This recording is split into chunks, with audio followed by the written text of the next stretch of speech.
Sim, houve escravidão.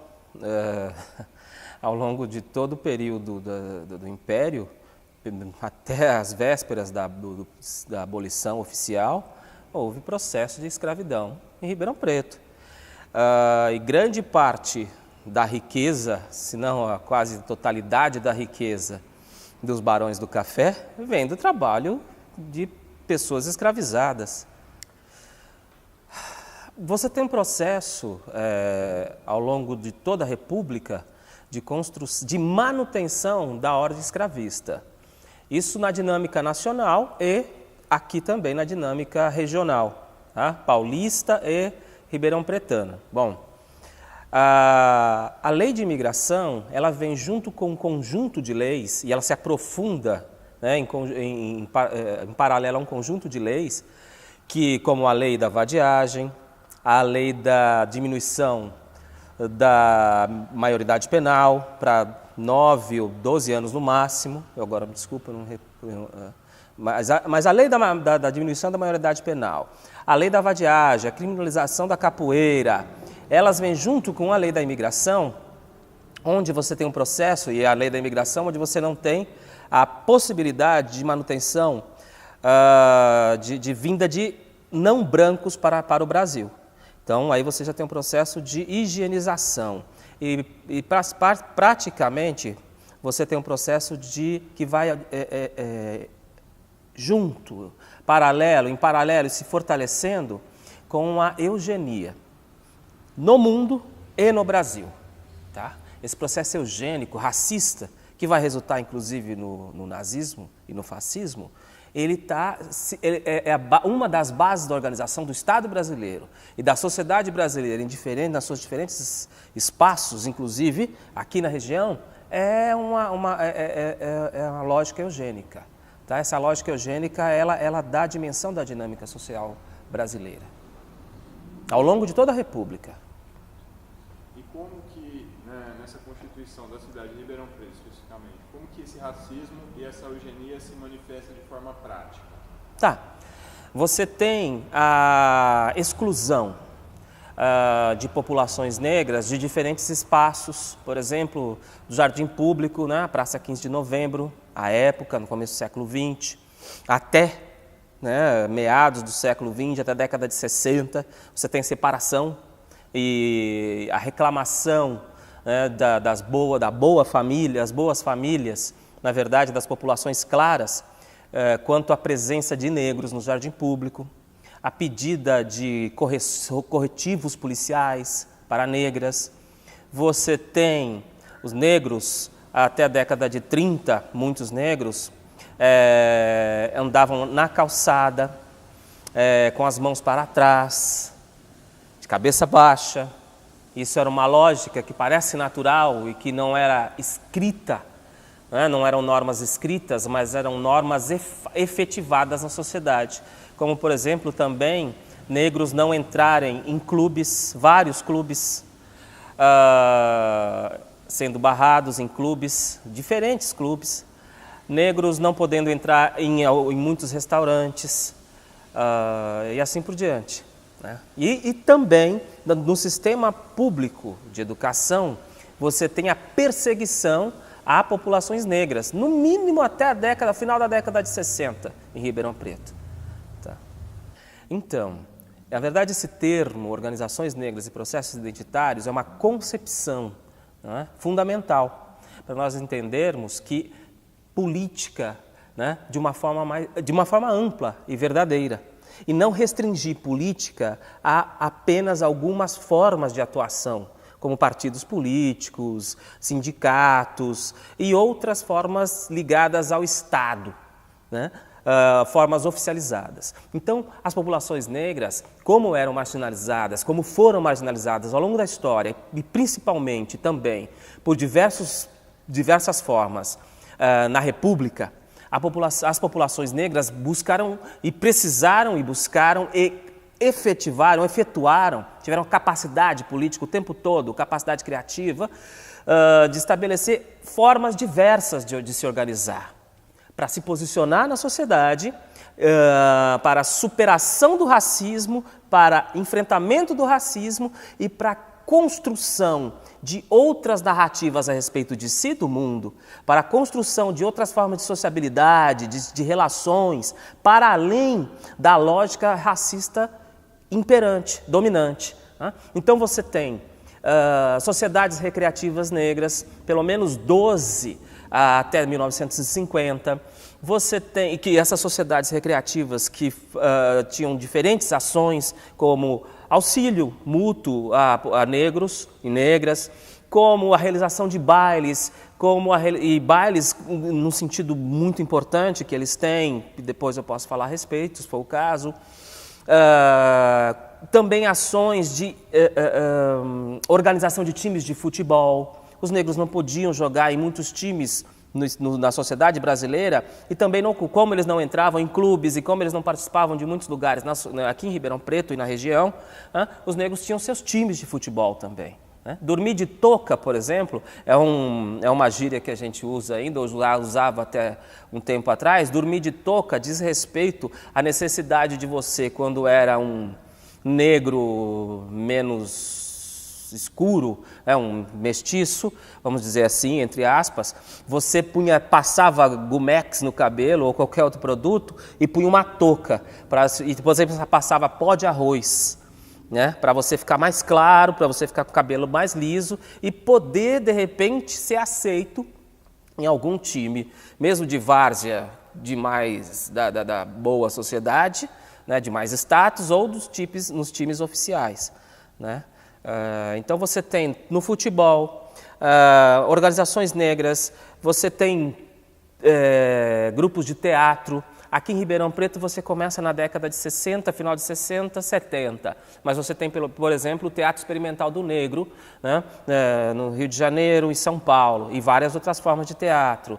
E você então tem diferentes formas de organização, como grupos de capoeira também, diferentes formas de organização das escolas de samba, das populações negras, que à medida que você vai falando, e aí por conta das pesquisas, você vai lembrando, é uma multiplicidade de formas de organização das populações negras, nesse sentido então, de superação do racismo, de afirmação de uma identidade fora dos estigmas racistas e da organização, da definição de formas, de maneiras de se relacionar, onde você tem mais autonomia e onde você se vê enquanto humano de uma maneira mais integral.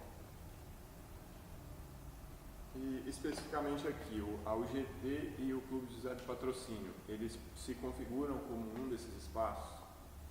Sim. E aí, pontuando, como eu sempre faço questão de fazer, e é fundamental. Assim como na dinâmica nacional e na dinâmica estadual e regional, da Ribeirão Preto, nesse caso específico, você tem essa marginalização e essa opressão das populações negras feitas pelo Estado brasileiro e pelas populações brancas em geral, isso até as populações brancas pobres. Então o racismo é algo disseminado, ele é institucional e ele é uma lógica do cotidiano também. Você tem várias diferentes formas, normas de organização do racismo na sociedade brasileira, resultando em processos de separação, de fato, entre brancos e negros, efetivamente. Vide os bairros mais bem equipados na sociedade brasileira e os bairros menos equipados, os chamados bairros de periferia. Quanto menos equipados os bairros de serviços públicos, mais negros eles são. Esses processos são mais explícitos, inclusive, em outros lugares, mas também aqui em Ribeirão Preto e na região. Pois bem. Especificamente falando, você tem o quê? Esse processo racista da sociedade brasileira e da sociedade ribeirão-pretana, ele também vai ser parte importante, fundamental da dinâmica da UGT. As populações negras, elas não participavam de fato das direções e elas não participavam de fato da organização de maneira plena. Você tinha as populações claras à frente da organização e as populações negras sempre marginalizadas. E nesse sentido, você tem alguns outros processos, que não dá para falar em pouco tempo que a gente tem, mas você tem vários processos, então, que são de disputa entre brancos e negros ao longo de todo o século XX, tá? Até chegar ao período da ditadura e também depois. Tá? E você então tem disputas entre brancos e negros esse tempo todo. Entretanto, pontuado isso, temos o seguinte: a UGT é um espaço fundamental, tá? Onde os negros reinventam essa dinâmica, assim como reinventaram na sociedade mais ampla, reinventaram também na UGT, e puderam construir uma série de processos, né, para realizar as bases de suas organizações, né? Realizar os eventos das suas organizações. Como, por exemplo, você tinha, desde a década de 40, no mínimo, mas muito antes, você tinha bailes negros. Né? E você tem fotos, tal, tem isso no material que eu consegui levantar na dissertação, na tese.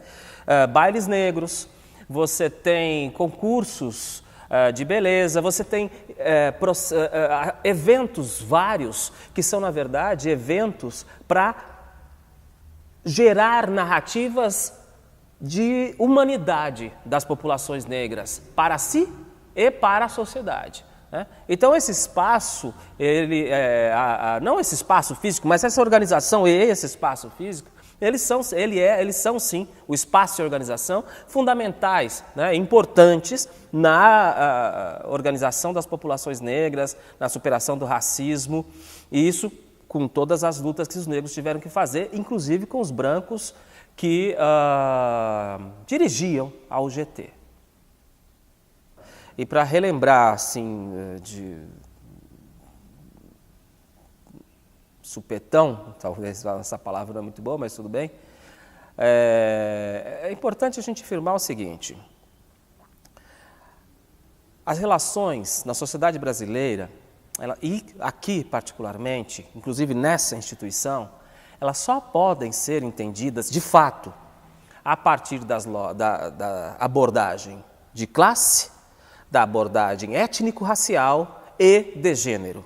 Se você não faz essas três intersecções, e de fato essas três intersecções são fundamentais, e não tem uma que se sobrepõe à outra, mas as três são fundamentais, a abordagem de classe, a abordagem étnico-racial e a abordagem de gênero, se você tem essas três abordagens, você tem de fato uma perspectiva suficiente para poder entender melhor, de uma maneira mais rica, mais complexa, a dinâmica das instituições.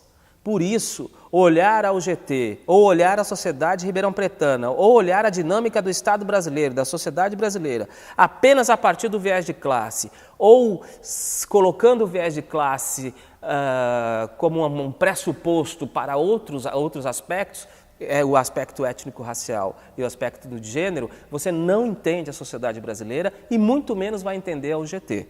Em toda a sua riqueza, em toda a sua pluralidade, e aí com todas as possibilidades e limites, com toda a sua potência e com todos os seus limites. Ter esse olhar mais aprofundado, mais largo, eu diria generoso, de poder fazer a crítica.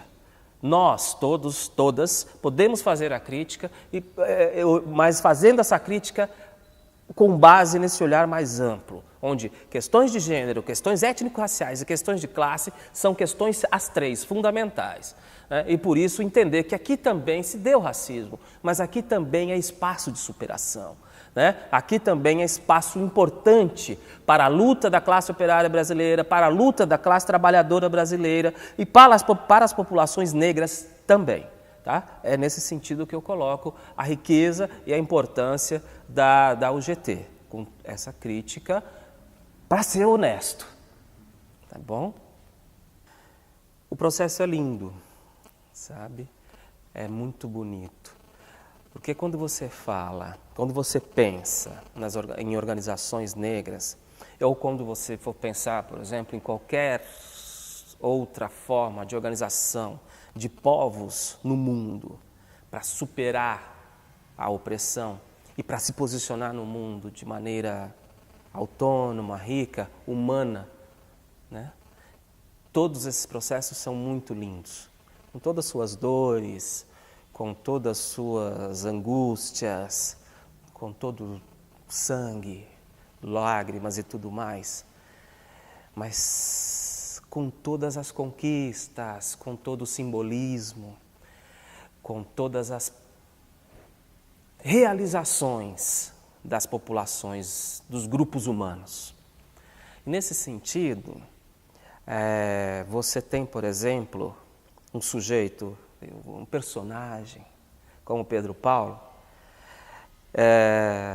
um homem que até determinado momento, quase semi-analfabeto, que depois vai se alfabetizar no educandário e tal, e ele não vai ter grande inserção no sistema educacional oficial, mas é um dos maiores, um dos grandes teatrólogos, né, de São Paulo, do Brasil, talvez. Né? Não tenho esses dados, mas é uma pessoa fantástica. E aí vai constituir o Grupo Travessia. E aí você tem o Grupo Travessia, Tica deve ter falado, outras pessoas, enfim, devem ter falado muita coisa, só vou chover no molhado, mas eu vou dizer o que eu sinto. E que a sensação racional, enfim, esse processo todo. Que é o seguinte, você tem, por exemplo, Travessia fazendo peças, né?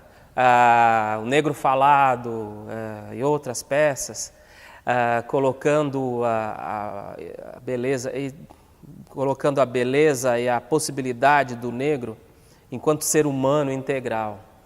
Você tem um poema lindo, está na dissertação, porque ele vem dos vários documentos que eu consegui, um poema maravilhoso, se eu não me engano, de autoria do Pedro Paulo. Eu falo se eu não me engano porque eu estou com muito cuidado com tudo que eu estou dizendo, mas é o seguinte, né? Que é um poema que fala da beleza oceânica, da profundidade, da amplidão, né, do ser humano negro e da mulher negra, do homem negro. E que acontece, esse poema, ele acontecia em várias peças que eram apresentadas na região, em São Paulo e em outros estados, como Minas Gerais. E esse poema era apresentado no FECONESU, no Festival Comunitário Negro Zumbi, né? Onde a esposa do Ismael, o Maé, né? A Bernadette, ela entra, né? De uma forma linda, maravilhosa, e o Ismael entra jogando capoeira, e ela recitando esse poema, né, dizendo do ser humano negro como uma pérola de mares inatingíveis. Ele é fantástico, esse poema. Se eu tivesse ele aqui agora, eu o recitaria. Né? E aí você tem teatro, capoeira, Festival Comunitário Negro Zumbi, que é um festival comunitário de várias organizações negras de todo o estado de São Paulo e de outros estados, que acontece a partir de 1978. E você tem o Grupo Travessia, que vem desde 1968 a 70, aproximadamente. E você tem um sujeito como Pedro Paulo, não é? Que era um rapaz negro, um homem negro, um ser humano negro, filho de uma mãe sozinha, que é um dos processos que muito acontece na sociedade brasileira, do abandono das mulheres negras. E aí você tem todo um processo da mãe dele que passou por várias atividades para sobreviver, inclusive, né, foi lavadeira e outras atividades mais. E a mãe dele, que ele na década de 70 com Travessia, o Travessia em 78 no FECONESU, mas você lá atrás, por exemplo, na década de 40, 50, a mãe dele em bailes, e muitos deles aqui, e outros onde hoje é o Mectoca, que os negros alugavam os espaços, né? A mãe dele cantando sambas em bailes, bailes de gala, né? Cantando sambas, e ela era uma das mais, eu não lembro o nome dela agora, me perdoe, é uma das pessoas mais respeitadas, porque ela era uma negra velha, uma representante dos antepassados, representante da sabedoria. E essa mulher negra sozinha,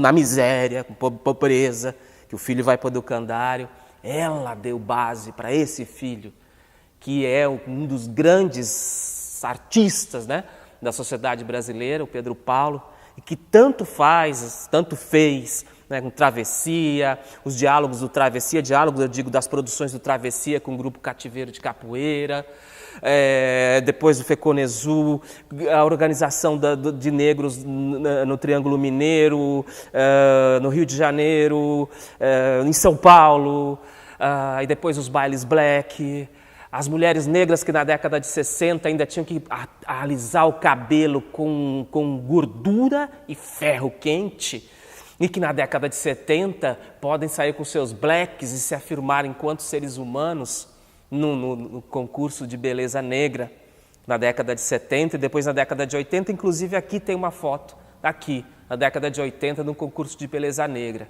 está na dissertação. E tem outra foto das negras usando peruca, na década de 60. Então você tem aí um processo de autonomia e de afirmação do fenótipo, né, negro, mas essa autonomia e afirmação do fenótipo, ela é muito mais do que isso. É um processo, então, de construção, né, de legitimação do ser humano negro como ser humano de forma mais integral. E das lutas, da desconstrução, das formas de desconstrução das populações negras em relação às narrativas. Narrativas, eu digo, falas e práticas, conteúdos vários, inclusive na forma de ações de matança, e ação, então, das populações negras de destruição do racismo, de desconstrução do racismo. Né? Processo que ainda hoje está presente e ainda hoje é fundamental, de todos os processos que estão acontecendo, inclusive o golpe em que estamos inseridos. Isso tudo você faz com velhos, com jovens, moleques, meninos, como, por exemplo, o mestre Monteiro, mestre do Grupo Cativeiro, um dos grandes referências da capoeira no país, no mundo. E o mestre Monteiro, que era engraxate na rua ali. O mestre Tião Preto, que vivia por aí também, mestre Cabide, tantas outras pessoas, não é? Essas mulheres todas, Bernadette, a dona, se eu não me engano, eu esqueci o nome dela agora, mas a mãe do Pedro Paulo, e tanta gente que tanto sofreu, a mãe da mestre Saruê, que tanto sofreu, tanto passou para a mestre Saruê sem ser quem ela é. Todas essas pessoas sobreviveram e se afirmaram de uma maneira mais digna e digna por conta de todas essas lutas, de todas essas conquistas que se fazem enquanto conquistas que são de fato políticas, por conta de que na dimensão da cultura, da economia e da política mais específica, né, elas se realizam e elas efetivam vidas, e elas humanizam mais a sociedade brasileira. Não é? É muita coisa, sabe? É muita coisa. Eu me emociono, eu amo muito esse processo todo, sabe? E eu acredito, e tem muita clareza. É isso, clareza, isso. Tem muita lucidez com relação aos aspectos teóricos, a toda a dimensão mais, enfim, acadêmica disso tudo, tá? Obrigado.